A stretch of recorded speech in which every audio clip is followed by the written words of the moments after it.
अस्सलाम वालेकुम, नमस्ते। ईरान के द्वारा इजराइल पर एक बार फिर से हमला हो गया है और ये अटैक किसी टेरर आउटफिट ने नहीं बल्कि खुद ईरान ने किया है।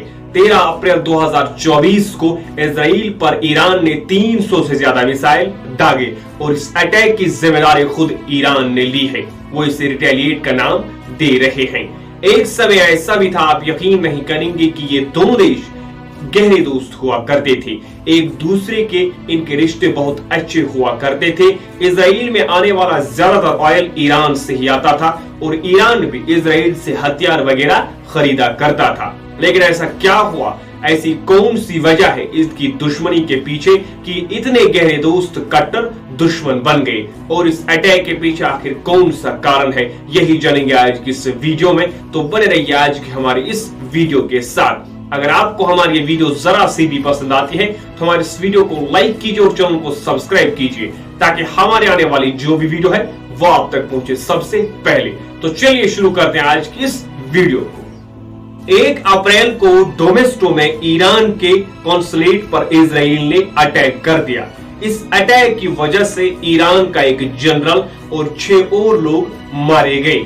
इस अटैक के बाद ईरान ने इजराइल को इस हमले का जवाब देने की ठान ली और इस ऑपरेशन को ऑपरेशन ट्रू प्रॉमिस भी नाम दिया गया। और जैसे ही यह अटैक हुआ, ईरान ने अमेरिका राब्ता किया और उनसे कहा कि हम इसके अगेंस्ट रिटेलिएट करेंगे जरूर, और बाद में हुआ भी वही।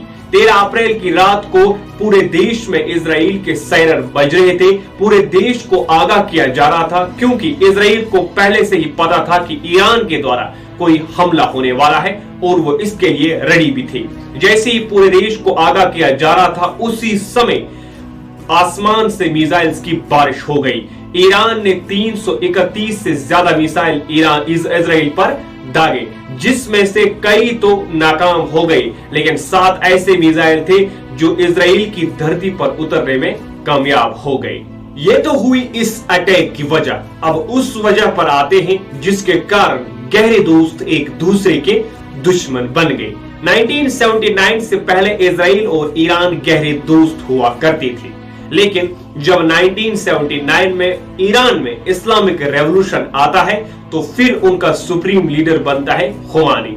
ईरान एक शिया मुस्लिम डोमिनेंट कंट्री है और वो पूरे मुस्लिम वर्ल्ड का लीडर बनना चाहता है। जो गाजा में हो रहा है उस पर हर कोई मुस्लिम कंट्री बात तो कर रही है लेकिन एक्शन नहीं ले रही है, और ईरान इसी मौके को गंवाना नहीं चाहता है। वो इसी डिफरेंस को दिखाना चाहता है पूरे मुस्लिम वर्ल्ड में। वो मुस्लिम वर्ल्ड को दिखाना चाहता है, ना कि उनको बल्कि पूरी दुनिया को दिखाना चाहता है कि भले ही हमारे पास बाकी मुस्लिम कंट्री जैसी ताकत ना हो, लेकिन हमने अपने भाइयों के लिए आवाज उठाई, जिसके कारण उसे पूरे मुस्लिम वर्ल्ड का लीडर बना दिया जाएगा। सऊदी अरबिया के साथ यही कॉन्फ्लिक्ट है कि वो उनकी जगह लेना चाहता है, इसलिए ईरान आए दिन इजराइल पर और बाकी कंट्रीज पर हमला कर रहा है क्योंकि उसे ये लीडर की जगह चाहिए और वो पूरे मुस्लिम वर्ल्ड में अपने आप को फेमस करना चाहता है। जब भी कहीं मुसलमानों पर कोई अटैक होता है तो ईरान सबसे पहले सामने आता है।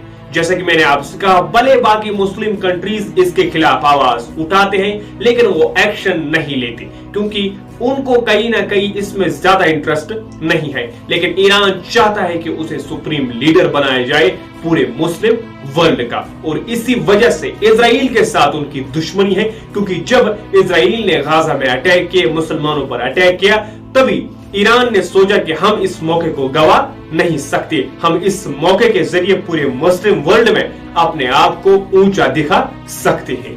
यही वजह है कि जो दोनों देश एक समय पर गहरे दोस्त हुआ करते थे वो एक दूसरे के कट्टर दुश्मन बन गए। अब आते हैं इनकी जंग पर। अगर ईरान और इजराइल के बीच वॉर होती है तो कितनी ज्यादा तबाही हो सकती है कोई सोच भी नहीं सकता, लेकिन हम बस यही दुआ कर सकते हैं कि जो कोई भी कंट्री है, जहां कोई भी इंसान है, वो अमन के साथ रहे। तो आज की वीडियो में बस इतना ही। उम्मीद करता हूं कि आपको हमारे वीडियोस पसंद आते होंगे और हमारे आज की ये वीडियो भी पसंद आई होगी। तो ऐसी वीडियोस को देखने के लिए हमारे चैनल को सब्सक्राइब कीजिए और बेल आइकॉन दबाइए ताकि हमारे आने वाली जो भी वीडियो है वो आप तक पहुंचे सबसे पहले। तो अगली वीडियो तक के लिए खुदा हाफिज।